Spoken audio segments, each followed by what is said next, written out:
Nagkilos protesta ang ilang grupo sa San Juan City para manawagan ng hustisya sa pamamaril sa isang Islamic scholar at isang Saudi religious attaché sa isang universidad sa Zamboanga City nitong Martes. May report si Marisol Abdurrahman.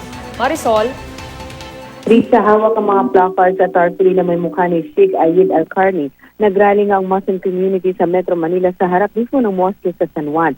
Pati ng mga bata, Trisha, ay nakisali na rin sa rally kanina. Panawagan nila, hustisya para kay Al-Qarni na isang ulama o may hinintulad sa isang obispo. Sak daw ang buong Muslim community ngayon sa pamamaril sa isang religious leader at isang Muslim scholar.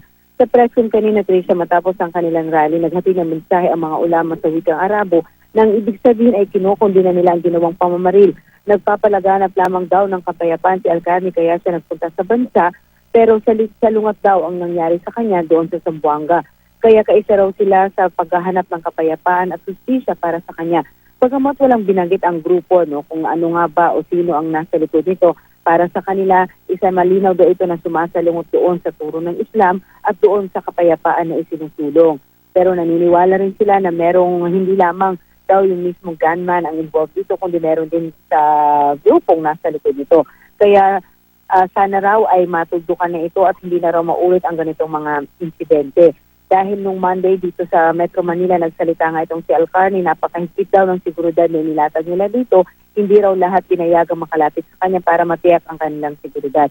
Gayunpaman, nagpapasalamat na rin daw sila sa mga authorities doon sa pagbabantay daw kay Al-Qarni. Ang hiling nila ngayon na ipinarating na rin nila mismo, rather na ipinaparating na rin nila doon sa Pangulo na sana raw ay mabigyan ng hustisya itong nangyaring pamamaril. Maraming salamat, Marisol Abdurrahman.